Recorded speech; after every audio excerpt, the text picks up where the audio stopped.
Welcome back to my messy kitchen.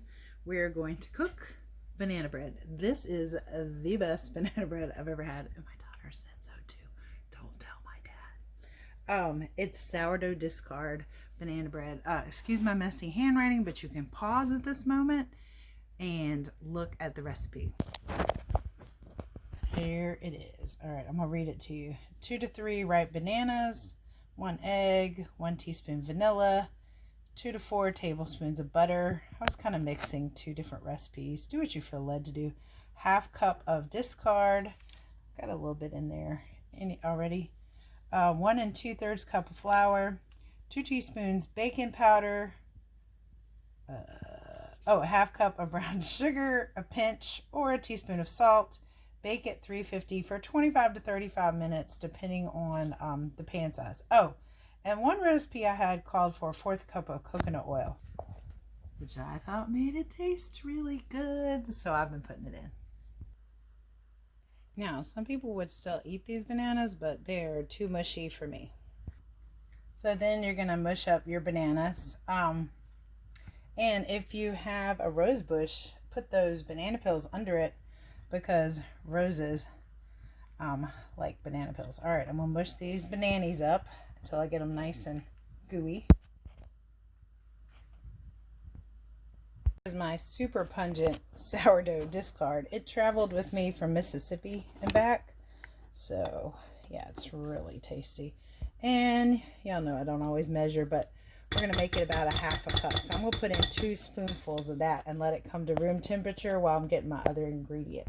And I use farm fresh eggs. That's why it's this pretty blue. Also compost those eggshells. Tomato plants really like them. Probably azaleas, anything that likes acid.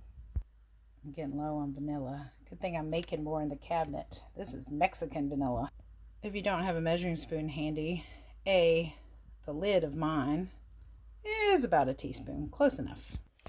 You know what? Come to think of it, you probably need to use either butter or coconut oil. So I'm going to use half of each. So I'm going to use 2 tablespoons of butter and 1/8 cup coconut oil. That's it right there. You see, that's the coconut oil. Because otherwise you don't want it too oily. All right, now if you want to, I've still got the fork in here. You could sort of rough mix the gooey ingredients, and then you can just put the dry ingredients on top.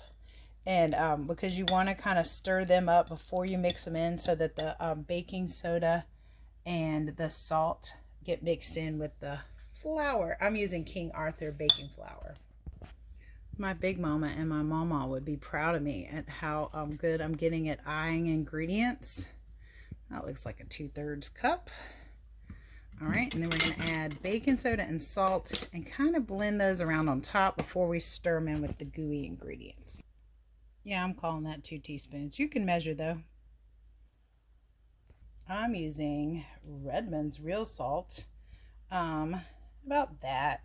That's probably a little less than a teaspoon, a little more than a pinch. There we go. I'm going to mix those together before I add the brown sugar and then stir it all together. Oh, look at that. It looks like a heart because I heart pink salt. Now you're going to give all of your ingredients a good mixy mix. And it's not going to be super, it's going to be moist, but not runny, you know, because the bananas and the sourdough discard. Some recipes call for, like one of my dad's recipe for banana bread called for orange juice, but I think the sourdough discard gives it that same tangy flavor and the color that adding orange juice does. Just throwing that out there. So, funny story, I had to pause and wash out my favorite baking pan. And that's why I said you kind of time it 25 to 35 minutes, because I'm making mine in a glass pan that my friend Elizabeth gave me something in and then never asked for it back. So thank you for that cooking donation, but it has a lid. And then I am also going to put, you want to grease it up. The grease and water are mixing, but it'll turn out fine. So I'm taking this to my soccer girlies. All right, so you got your pan greased and watered because I just washed it, but I'm going to turn the dough out into the pan and then put it in the oven. All right, I did use a spatula to clean out the bowl and got like another tablespoon of delicious batter.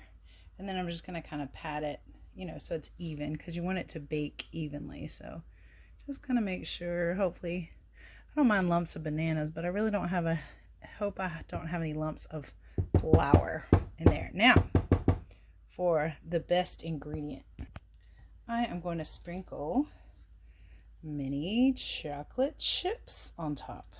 Oh, I think this is so good. And this is kind of like a dessert, like I said, for my soccer team. So hopefully they will like it too. And I'll show you how it looks when it comes out of the oven. Yummy. Y'all look at that. She's making fun of me, but it looks yummy and delicious. It really does. So good already. I guess I'll have to wait and finish this tomorrow when the girls taste it and really get their reactions. To make a second batch of this delicious banana bread, this one I put the chocolate chips inside and I cooked it in a loaf pan. The last one I cooked a little too long. It was good, but a smidge dry. This one I cooked for exactly 35 minutes. Now let's taste it. Hope it's not too hot. I did let it rest for a little bit on the counter. That one's perfect. The sourdough it's tangy. I could eat the whole loaf. Thank you for learning with me. If you want the recipe, make sure you pause at the beginning of the video. I apologize for my messy handwriting. See you next time.